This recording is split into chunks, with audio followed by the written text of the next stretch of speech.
How's it going, everyone? Nick here with another DC news update, something that I think a lot of people are expecting. According to THR, Aquaman is already in early stages of getting a sequel. During a new profile with Amber Heard, THR discussed, the Aquaman film and what it means for the whole superhero genre and everything, and, even for Warner Brothers, because this is their first Justice League, standalone movie since last year's Wonder Woman, so this is a pretty big deal. The studio is coming off Justice League being the last DC movie, and a lot of people aren't huge Aquaman fans, so this movie does definitely have an uphill battle to go against. Things are looking up as the film is tracking highly. A lot of the reactions were very positive. The reviews are dropping in just a few days, so those are looking to be pretty positive. A lot is riding on the film though. As THR mentions, it cost $200 million, so we'll have to wait and see what the break-even point is, probably around $450 or $500 in that range, when you add up marketing costs. But according to the studio,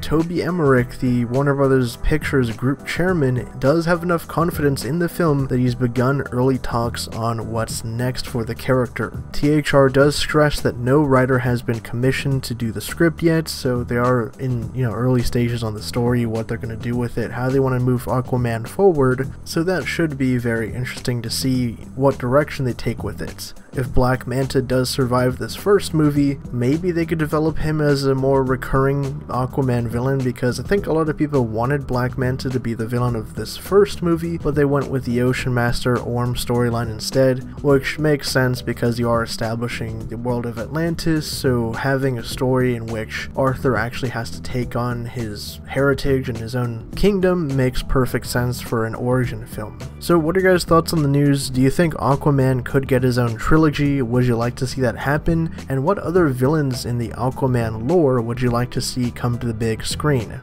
Post your thoughts down in the usual spot, and for more updates on Aquaman, the DC film universe, and everything pop culture, be sure to subscribe to HN Entertainment.